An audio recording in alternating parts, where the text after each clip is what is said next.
पुणी थोड़े आपण मानक नहीं आसे एक सुंदर छोट ब्लॉगटीए यही जो घंच जंगल दे रास्ता जाऊे से उल्लादान टू एमरामपुर जावाक रास्ता। तो आज मु जड़े ही निजे ड्राइव करके जाऊे यही बड़ घंच जंगल देकी। तो पुणी चलो आम आग को देखा।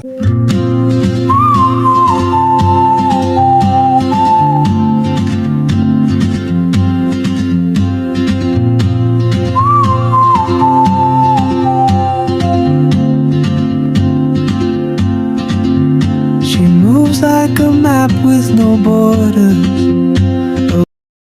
एटा होची केंदुगाड़ी रो प्लेस। तो केंदुगाड़ी रे बहुत बड़े अछि। तो फिर कोन कहबी आ एटी बुलेन मध्ये अछि एटी विभिन्न प्रकार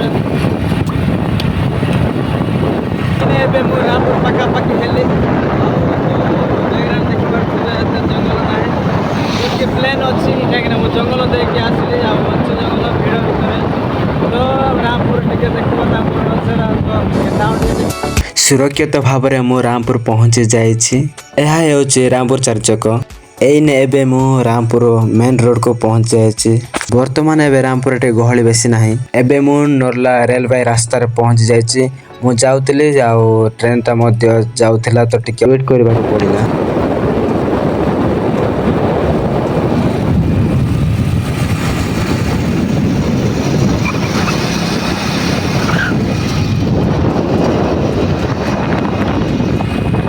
तो एबे मु चत्तीगुड़ा पहुँची जाइए। चत्तीगुड़ा देखला बेले को बहुत प्रबल मात्रा रे वर्षा होचे। से वर्षा देखिके मु एटी टिके रेस्ट नेली। Subscribe to my channel.